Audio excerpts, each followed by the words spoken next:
Stuxnet, the first cyber weapon. Intro 00 to 045. What if a computer virusman could destroy physical machines? Not steal data, not lock files, but actually break real-world infrastructure. In 2010, that stopped being a theory, because somewhere deep inside a nuclear facility, machines began to fail.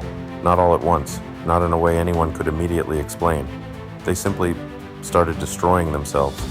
This wasn't an accident. It was the first known cyber weapon ever deployed in the real world, and its name was Stuxnet.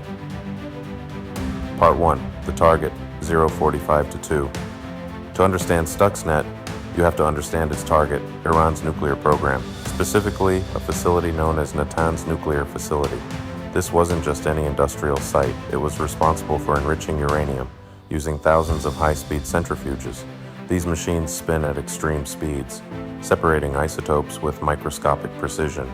Even the smallest disruption could cause catastrophic failure. That's what made them vulnerable. But there was a problem. Natanz wasn't connected to the internet. It was what security professionals call air-gapped, completely isolated from the outside world. No remote access, no external connections. In theory, unhackable, but Stuxnet didn't care about theory. Part 2. How it got in, 2 to 3:30. Because the attack didn't come through the network, it came through people. Stuxnet was introduced using something deceptively simple. A USB drive.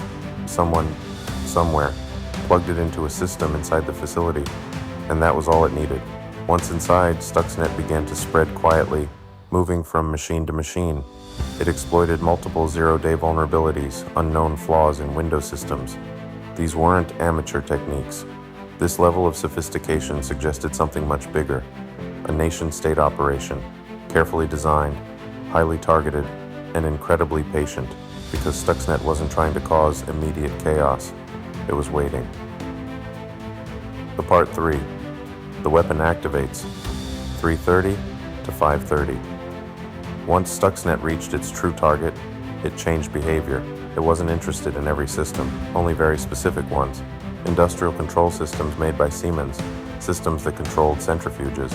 That's when the real attack began. Stuxnet took control of the machines, but not in an obvious way. It didn't just shut them down. That would have raised alarms immediately. Instead, it manipulated them subtly. It would speed up the centrifuges beyond safe limits, then slow them down, then return them to normal, over and over again, creating stress, instability, and eventual failure. But here's what made Stuxnet truly dangerous. It lied. While the machines were being damaged, the monitoring systems showed everything as normal. Operators saw stable readings, normal speeds, no warnings. Meanwhile, the equipment was tearing itself apart. This wasn't just hacking, this was sabotage with surgical precision. Part 4. The damage, 5:30 to 6:45. The result was devastating. Roughly 1,000 centrifuges were destroyed, quietly, gradually, without triggering immediate suspicion. Iran replaced parts, investigated mechanical failures, but the problem kept coming back because the cause wasn't mechanical, it was digital and invisible. By the time the attack was fully understood, the damage had already been done, and the world had changed. Part 5. Discovery, 6:45 to 8:15. Stuxnet wasn't discovered at Natanz. It was discovered by accident, after it escaped. The malware spread beyond its intended target, reaching systems across the globe. And that's when cybersecurity researchers began analyzing it.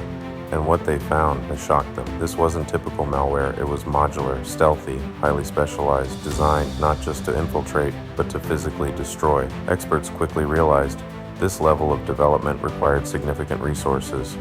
Time, intelligence, funding, all pointing toward one conclusion. This was likely created by a nation-state, a digital weapon, engineered for a specific mission. Part 6. The bigger implication, 8:15 to 9:30. Stuxnet changed the rules of warfare. Before this, cyber attacks were mostly about data, theft, espionage, disruption, but Stuxnet proved something new. Code could cross into the physical world. It could damage infrastructure, destroy equipment, and do it silently. No missiles, no explosions, no warning, just lines of code executing in the background. And if it could happen to a nuclear facility, it could happen anywhere. Outro, 9:30 to 10. Power grids, water systems, transportation networks. The systems we depend on every day are all controlled by software, and software can be compromised. Stuxnet wasn't just an attack, it was a message.